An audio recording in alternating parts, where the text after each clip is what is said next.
کہتے ہیں، اسی سے تانے بھی دیتے ہیں، اسی سے دوسروں کا دل بھی دکھاتے ہیں۔ اب ہے تو اتنی چھوٹی سی چیز، لیکن اس کے جرائم اتنے زیادہ ہیں۔ اس لیے خاموشی کی عادت ڈالنا چاہیے۔ آج کے دور میں تو بولنا کمال ہے، بولنا کمال ہے۔ جو بیچارہ کہیں بولتا نہیں تو کہتے ہیں یہ جھجکتا ہے اور یہ کانفیڈنٹ نہیں ہے، کیونکہ یہ بولتا نہیں ہے۔ تو زمانہ بدل گیا، قدریں بدل گئی۔ بولنا کمال نہیں ہے، خاموش رہنا کمال ہے۔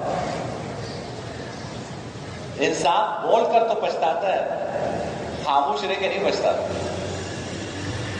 حدیث نے فرمایا من صمت نجا، جو خاموش رہا وہ نجات پا گیا، جو خاموش رہا وہ نجات پا گیا۔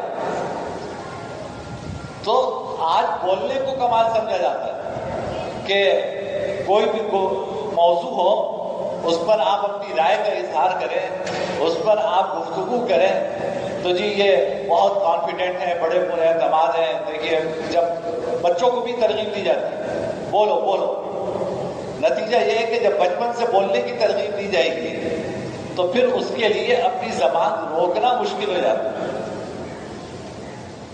ہمارے بڑے بولنے کی تربیت نہیں دیتے تھے، خاموش رہنے کی تربیت دیتے تھے۔ حضرت مفتی شفیع صاحب رحمۃ اللہ علیہ ہمارے دارالعلوم کے بانی مفتی تقی عثمانی صاحب کے والد، ان کی خدمت میں ایک صاحب آیا کرتے تھے اور بہت باتونی تھے۔ جب آتے کوئی نہ کوئی موضوع چھیڑ دیتے اور اس پر پھر اپنی ماہرانہ رائے کا اظہار کرتے اور تبصرے کرتے۔ تو اب کوئی مہمان آیا تو ظاہر ہے انسان برابر میں خاموش رہتا ہے، بولتا رہے بھائی۔ ایک دن ان صاحب نے حضرت سے عرض کیا کہ جی میں آپ سے اپنا اصلاحی تعلق قائم کرنا چاہتا ہوں، مجھے کوئی وظیفے بتا دیں۔ تو حضرت نے فرمایا کہ بھائی اگر تم مجھ سے اپنا تعلق ایسا قائم کرنا چاہتے ہو کہ میں تمہاری برائیوں کی اصلاح کر سکوں تو تمہارے لیے کوئی وظیفہ نہیں ہے، تمہارا وظیفہ یہ ہے کہ خاموش رہو۔ تمہارا وظیفہ یہ ہے کہ خاموش رہو۔ تم خاموش رہے کہ جو منازل طے کرو گے وہ وظیفوں سے نہیں کرو گے۔ ہم نے اپنے اساتذہ سے سنا کہ حضرت شیخ الحدیث مولانا زکریا صاحب رحمۃ اللہ علیہ، جن کی فضائل اعمال ہر گھر کا حصہ ہے اور اس کی تعلیم ہر مسجد میں ہوتی ہے، جب مدینہ منورہ ہجرت کر گئے تھے تو آخری عمر میں ان کی عصر سے لے کے مغرب تک باب مدرسہ سولتیہ کے قریب جب وہ تشریف فرما ہوتے تھے تو عصر سے مغرب تک جو ان کی مجلس ہوتی تھی وہ خاموش مجلس ہوتی تھی۔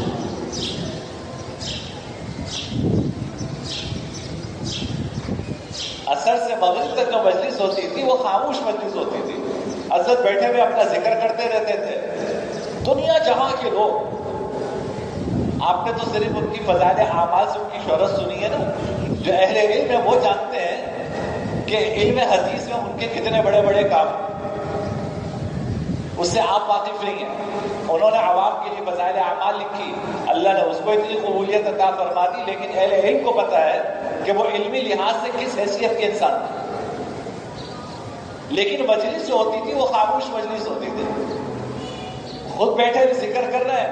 جو مجلس میں یعنی ہند و پاک سے، ساؤتھ افریقہ سے، انگلینڈ سے، نہ جانے جو لوگ مکہ مکرمہ حاضر ہوتے تھے تو وہ اپنی خوش قسمتی سمجھتے تھے کہ ان کی زیارت کر لیں۔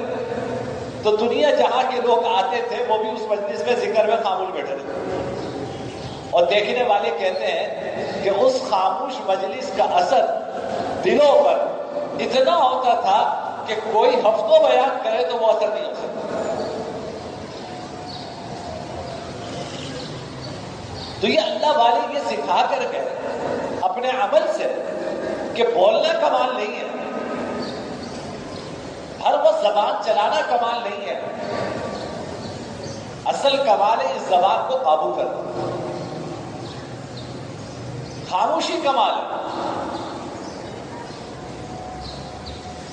انسان اپنی زبان کو سوچ سمجھ کر استعمال کرے۔ اللہ نے یہ نعمت عطا فرمائی ہے جس سے آپ اپنی ہر ضرورت کا اظہار کرتے ہیں، اس سے کھانوں کے ذائقے چکھتے ہیں۔ اللہ نے یہ نعمت عطا فرمائی ہے، اس نعمت کو سوچ سمجھ کر انسان استعمال کرے، اس کو کسی کو تکلیف دینے میں استعمال نہ کرے، اس کو اللہ کی نافرمانی اور معصیت میں استعمال نہ کرے۔ اب اس زبان کے غلط استعمال سے ہم جو گناہ کرتے ہیں، چند گناہ میں ذکر کر رہا ہوں، اللہ ہمیں اس سے بچنے کی توفیق عطا فرمائے۔ سب سے بڑا گناہ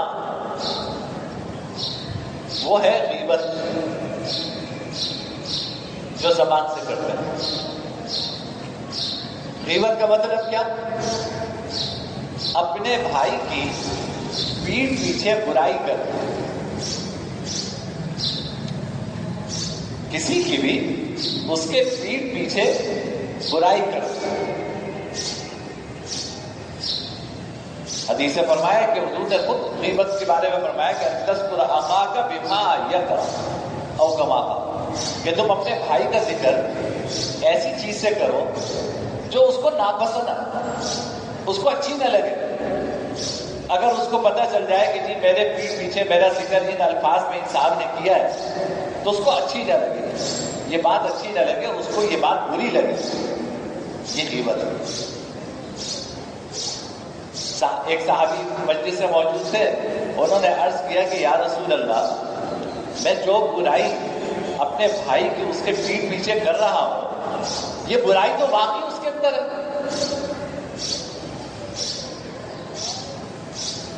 یہ برائی تو واقعی اس کے اندر ہے۔ آپ نے فرمایا تبھی تو غیبت ہے، اگر یہ برائی اس کے اندر نہ ہوتی اور تم اس کی برائی کرتے، یہ تو بہتان ہے۔ لوگ یہ کہتے ہیں نا کہ بھائی جب آپ کسی سے کہو کہ یار اس کی برائی کیوں کر رہے ہو، تو وہ کہ میں تو اس کو منہ کے سامنے بھی کہہ دوں، تو یہ مطلب تھوڑی ہے، یعنی منہ کے سامنے کہنے کا مطلب کیا کہ یہ برائی واقعی اس کے اندر ہے۔ یہ مطلب ہوتا ہے جب ہم کہتے ہیں نا کسی سے برائی نہ کرو، تو جواب میں کہتے ہیں میں تو اس کے منہ کے سامنے بھی کر دوں، مطلب یہ کہ یہ حقیقی معنوں میں اس میں برائی ہے، تبھی تو بھائی غیبت ہے۔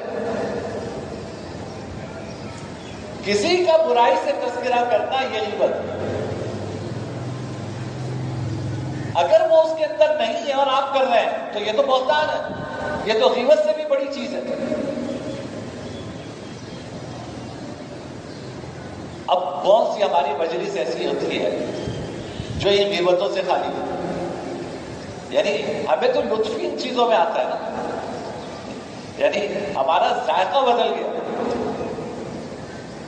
ذائقہ بدل گیا، ہمیں انہی تفسیروں میں مزہ آتا ہے، کسی کی برائی کرنے میں لطف آتا ہے، اس کے بغیر ہماری مجلسیں پھیکی رہتی ہیں،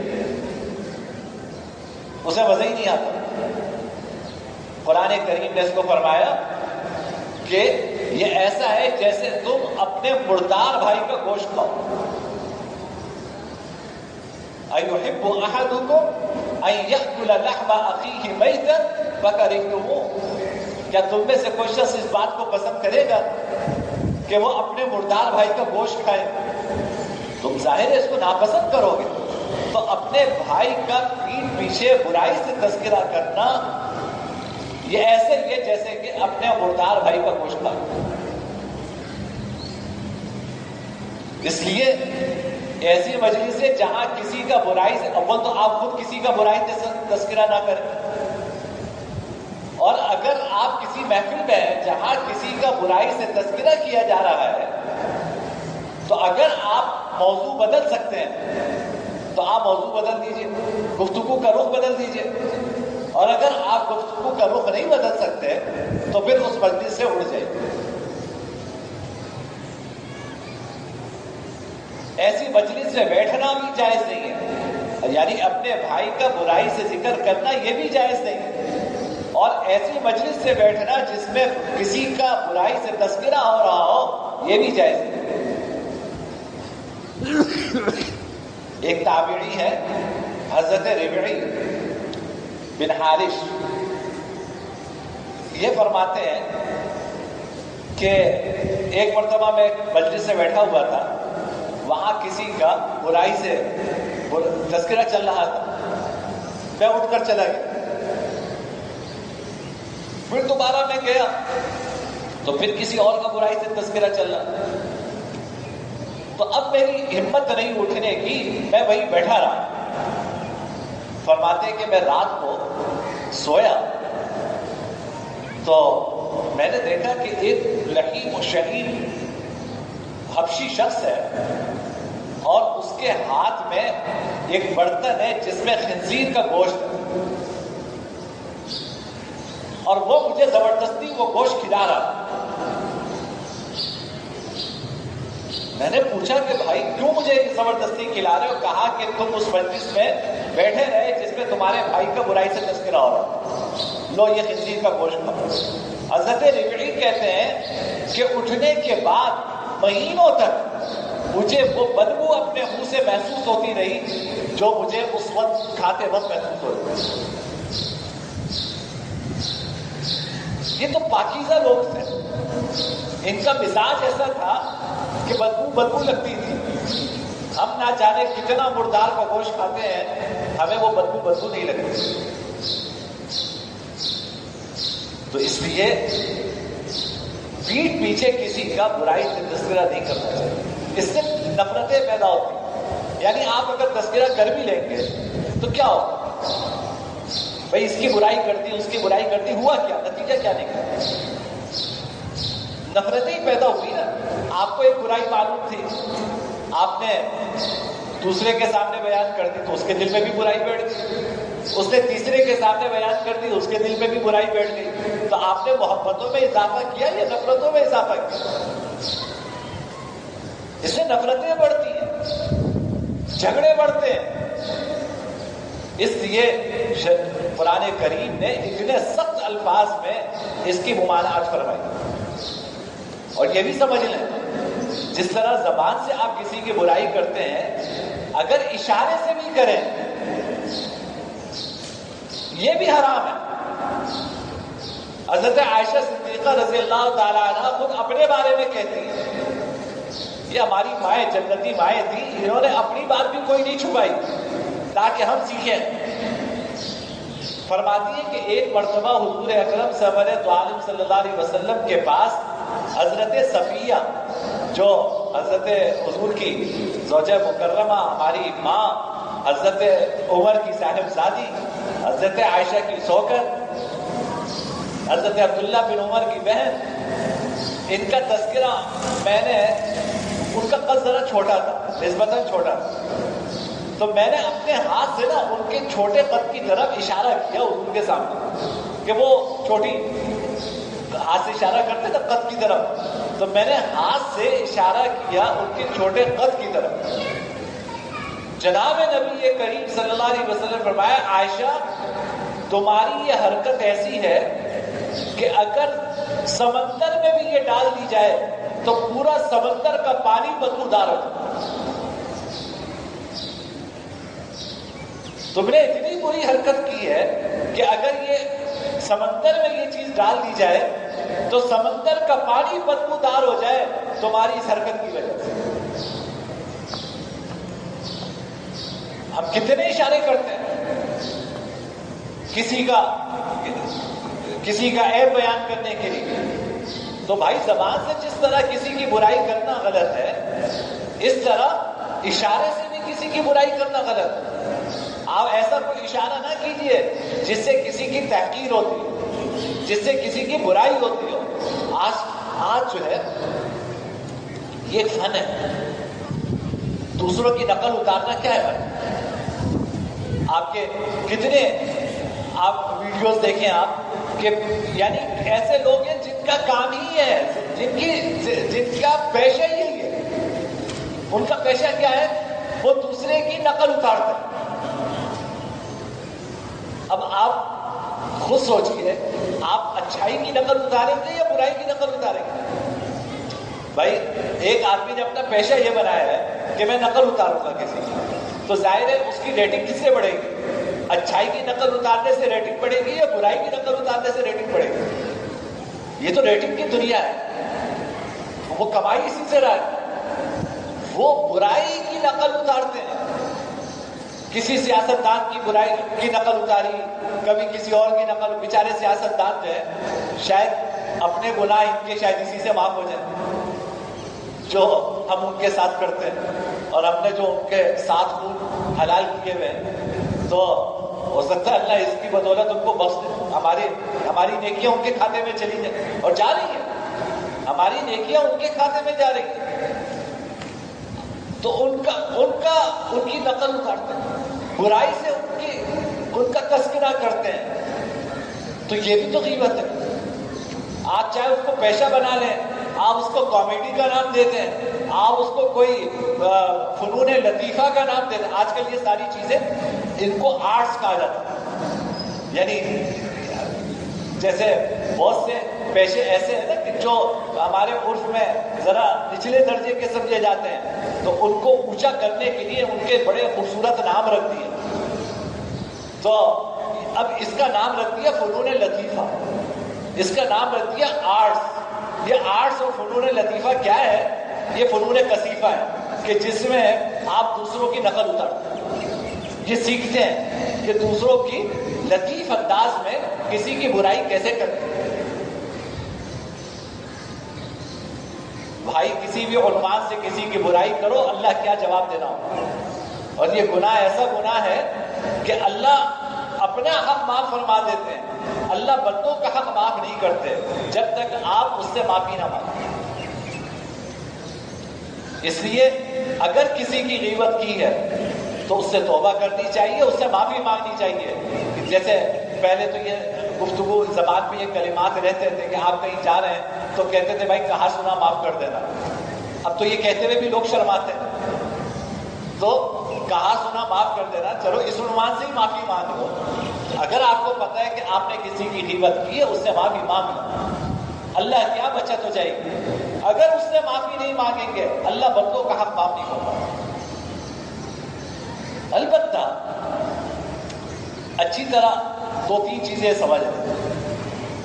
میں نے غیبت تو آپ کو بتائی، اور اس کا کتنی شناعت ہے، کتنی قباحت ہے، قرآن و حدیث میں وہ بھی بیان کرتی ہے کہ پیٹھ پیچھے کسی کی برائی نہیں کرنی چاہیے، نہ اشارے سے نہ زبان سے۔